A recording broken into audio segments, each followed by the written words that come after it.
Bihar police question series के तीसरे video में आपका स्वागत है। इसी के साथ मैं आपको बताना चाहूँगा कि इसके सारे वीडियोस जो पहले अपलोड हो चुके हैं वो आपको डिस्क्रिप्शन में मिल जाएंगे, उसके लिंक। हम बढ़ते हैं इस वीडियो में। भारत में राष्ट्रीय खेल दिवस किस तारीख को मनाया जाता है? भारत में राष्ट्रीय खेल दिवस 29 अगस्त को मनाया जाता है। यह हॉकी के महानायक मेजर ध्यानचंद की जयंती के उपलक्ष्य में मनाया जाता है। बिहार राष्ट्रभाषा परिषद पटना का गठन किस वर्ष किया गया था? पटना का गठन 1950 में किया गया था। भारतीय स्वतंत्रता की प्राप्ति के बाद राज्य सरकार ने जुलाई 1950 में बिहार राष्ट्रभाषा परिषद की स्थापना की थी। निम्नलिखित में से कौन सा बांध भागीरथी नदी पर स्थित है? भागीरथी नदी पर स्थित टिहरी बांध है। ऑप्शन नंबर ए सही आंसर होगा।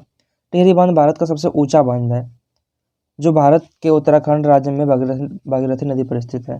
ये उत्तराखंड में है, उत्तराखंड में, और ये भारत का सबसे ऊंचा बांध भी है। अपवर्तन कोण की ज्या को अपवर्तन कोण की ज्या द्वारा विभाजित करने पर अपवर्तनांक के बराबर होता है, उसे क्या कहते हैं? इसे स्नेल्स का नियम कहते हैं। स्नेल्स का नियम का गणितीय रूप होता है sine I by sine R is equal to constant होता है, या इसको नियतांक भी कहते हैं। क्वेश्चन नंबर 5 है, एक व्यक्ति को ड्राइविंग के दौरान चश्मा पहनने की सलाह दी जाती है, वो किससे पीड़ित है? ड्राइविंग के दौरान हमें दूर की वस्तु को देखने की जरूरत पड़ती है, और अगर किसी को दूर की वस्तु दिखाई ना दे तो उससे हम निकट दृष्टि दोष कहते हैं। ऑप्शन नंबर इसका सही आंसर होगा।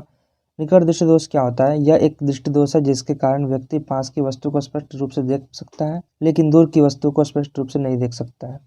आकाशीय विद्युत से बचने के लिए सभी ऊंची संरचनाओं पर तड़ित चालकों का प्रयोग किया जाता है। तड़ित चालक क्या होता है? तड़ित चालक, इसका सही आंसर होगा ऑप्शन नंबर सी। तड़ित चालक जो होता है वो तीक्ष्ण नुकीले किनारों के साथ अच्छे चालक जैसे तांबे से बना होना चाहिए। दिल की आवाज़ सुनने के लिए इस्तेमाल किया जाने वाला एक उपकरण है। दिल की आवाज़ को सुनने के लिए स्टेथोस्कोप का उपयोग करते हैं। स्टेथोस्कोप एक चिकित्सा उपकरण है जिसका उपयोग शरीर के भीतर उत्पन्न ध्वनियों को सुनने के लिए किया जाता है, मुख्यतः हृदय या फेफड़ों में। जब एक ठोस को गर्म किया जाता है तो यह सीधे एक गैस में परिवर्तित होता है। यह प्रक्रिया क्या कहलाती है?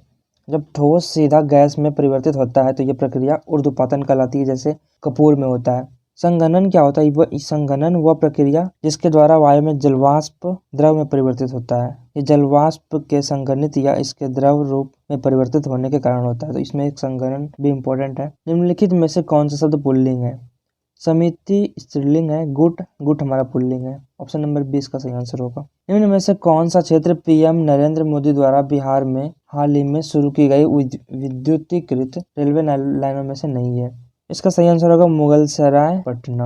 Option number D. निम्नलिखित में से कौन सा एक दूरी से अलग दो निकायों द्वारा अनुभव किए गए आकर्षण बल को परिभाषित करता है? इसका सही आंसर होगा सार्वभौमिक गुरुत्वाकर्षण का नियम, या फिर इसको सिर्फ कहते हैं हम गुरुत्वाकर्षण का नियम। गुरुत्वाकर्षण के नियम का गणितीय रूप होता है F is equal to GM1 into M2 by R²।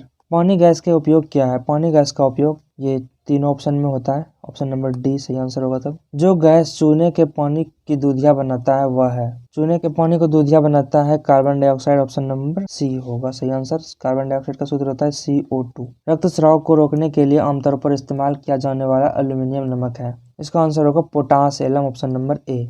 जिस सर्वनाम का प्रयोग कर्ता कारक स्वयं के लिए करता है वहाँ कौन सा सर्वनाम होगा? वहाँ निजवाचक सर्वनाम होगा। जिस सर्वनाम का प्रयोग कर्ता कारक स्वयं के लिए करता है उसे निजवाचक सर्वनाम कहते हैं, जैसे स्वयं, अपने आप, स्वतः इत्यादि। इलेक्ट्रॉनिक विन्यास 287 वाला अधातु तत्व कौन सा है?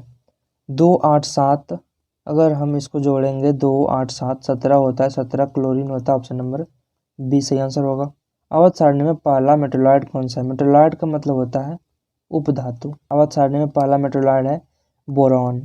अवध सारणी के तत्व जो दोनों धातुओं के गुणों के साथ साथ उधातुओं के गुणों को भी प्रदर्शित करते हैं उसे उपधातु कहते हैं या मेटोलॉइड कहते हैं। मेंडल का आनुवंशिकता का बुनियादी नियम किस सब्जी पर उनके कार्य पर आधारित है? ये मटर होगा। ऑप्शन नंबर बी सही आंसर। ग्रेगर जॉर्ज मेंडल जो है आधुनिक आनुवंशिकता के पिता भी हैं। आहार में आयरन की कमी से कौन सी बीमारी होती है? आहार में आयरन की कमी से रक्त अल्पता की बीमारी होती है। ऑप्शन नंबर डी इसका सही आंसर होगा। रक्त अल्पता एक ऐसी स्थिति है जहां शरीर में आयरन की कमी से लाल रक्त कोशिकाओं की संख्या में कमी होती है।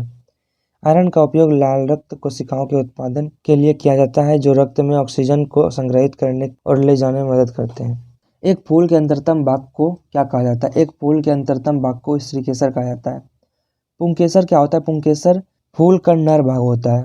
पंखुड़ी, पंखुड़ी फूल का रंगीन भाग होता है जो इसे एक अद्वितीय आकार देता है। बाह्यदल, ये पत्ती जैसी संरचना होती है जो फूल के बाहर से जुड़ी होती है। निम्नलिखित विकल्पों में के द्वारा किस कारक का चिन्ह है? के द्वारा करण कारक का चिन्ह है। Option number C. पित्त कहाँ जमा होता है? पित्त पित्ताशय में ही जमा होता है। यह यकृत द्वारा उत्पादित होता है और पित्त नली के माध्यम से पित्ताशय में पहुंचाया जाता है। निम्नलिखित में से कौन सी गुर्दे की संरचनात्मक और कार्यात्मक इकाई है? नेफ्रॉन सही आंसर होगा। किडनी लगभग 1 मिलियन नेफ्रॉन से बनी होती है। इसमें कोशिकाओं और रक्त वाहिकाओं का व्यापक जाल भी शामिल है। चेचक किसके द्वारा होता है? किसके कारण से होता है? चेचक विषाणु के कारण होता है। चेचक एक घातक और अत्यधिक संक्रामक विषाणु जनित बीमारी है। यह अनुमान लगाया जाता है कि 20वीं सदी में लगभग 300 मिलियन लोग संक्रमित हुए थे। गुर्दा के ऊपर कौन सी ग्रंथि मौजूद होती है? गुर्दा के ऊपर अधिवृक्क ग्रंथि मौजूद होती है। अधिवृक्क ग्रंथि एड्रेनालाइन हार्मोन को गुप्त करती है जो आपातकालीन स्थितियों के दौरान काम करती है, इसलिए इसे आपातकालीन ग्रंथि भी कहा जाता है। तो अधिवृक्क ग्रंथि को आपातकालीन ग्रंथि भी कहा जाता है। आपातकालीन ग्रंथि। थायमिन की कमी से कौन सा रोग होता है? थायमिन की कमी से बेरी होता है। थायमिन को हम विटामिन B1 कहते हैं। विटामिन B1 भी कहते हैं थायमिन को। उत्तरी स्वप्न परी हरिक्रांति साहित्य की कौन सी विधा है? इसका सही आंसर होगा रिपोर्टाज। ऑप्शन नंबर सी। उत्तरी स्वप्न परी हरिक्रांति फणीश्वरनाथ रेणु द्वारा रचित रिपोर्टाज है जिसमें कोसी क्षेत्र की वीरान धरती का वर्णन है। लेखक के अनुसार कोसी नदी जिधर से गुजरती है धरती बांझ हो जाती है, शायद इसलिए कोसी को बिहार का शोक भी कहा जाता है। खून चूसने वाले जानवरों को क्या कहा जाता है? खून चूसने वाले जानवरों को रुधिरा आहारी कहा जाता है। रुधिर मतलब खूनी होता है। रुधिरा आहारी जानवर वे जानवर हैं जो रक्त का सेवन करते हैं। उदाहरण जोंक, पिशाच, चमगादड़, ऑक्सपेकर इत्यादि। झींगे और तितलियां किसकी उपस्थिति के कारण एक ही फाइलम से संबंधित है? इसका सही आंसर होगा संयुक्त पैर। स्वपोषी पोषण मुख्य रूप से संबद्ध है। स्वपोषी पोषण मुख्य रूप से शैवाल से संबद्ध है। स्वपोषी पोषण अपना भोजन स्वयं बनाते हैं।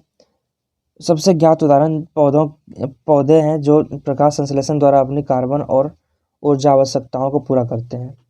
टैडपोल निम्नलिखित में से किसकी प्रारंभिक अवस्था है? टैडपोल मेढक की प्रारंभिक अवस्था है। ऑप्शन नंबर ए इसका सही आंसर होगा। टैडपोल विशेष रूप से मेढकों और टोड्स के उभयचरों की प्राथमिक अवस्था होती है, तो इसका ऑप्शन नंबर ए ही सही आंसर होगा, मेढक।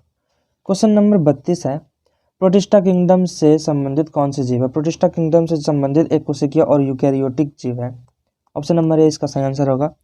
प्रोटिस्टा हरी, सुनहरी, लाल और भूरा एक कोशिकीय शैवाल एकल यूकैरियोटिक कोशिका होती है। कैरेट किसकी इकाई है? कैरेट द्रव्यमान की इकाई है। 1 मीट्रिक कैरेट को 200 मिलीग्राम के रूप में परिभाषित किया गया है। आधुनिक मीट्रिक कैरेट 0.2 ग्राम के बराबर संयुक्त राज्य अमेरिका द्वारा 1913 में और कुछ ही समय बाद अन्य देशों द्वारा भी अपनाया गया था। आज दुनिया के हर कोने में एक कैरेट का वजन बिल्कुल समान है। भारत का निम्नलिखित में से कौन सा भाग गर्मियों में पहला मानसून प्राप्त करता है? सही आंसर इसका होगा ऑप्शन नंबर सी, पश्चिमी घाट। भारत में 2 मानसून से वर्षा होती है, दक्षिण पश्चिम मानसून और उत्तर पूर्व मानसून। निम्नलिखित में से कौन सा जलडमरू मध्य जावा सागर को हिंद महासागर से जोड़ता है? इसका सही आंसर होगा सुंडा जलडमरू मध्य। निम्नलिखित में से किसके द्वारा विक्रमशिला विश्वविद्यालय की स्थापना की गई थी? धर्मपाल के द्वारा विक्रमशिला विश्वविद्यालय की स्थापना की गई थी। विक्रमशिला विश्वविद्यालय की स्थापना पाल के राजा धर्मपाल द्वारा 8वीं शताब्दी के अंत या 9वीं शताब्दी की शुरुआत में की गई थी।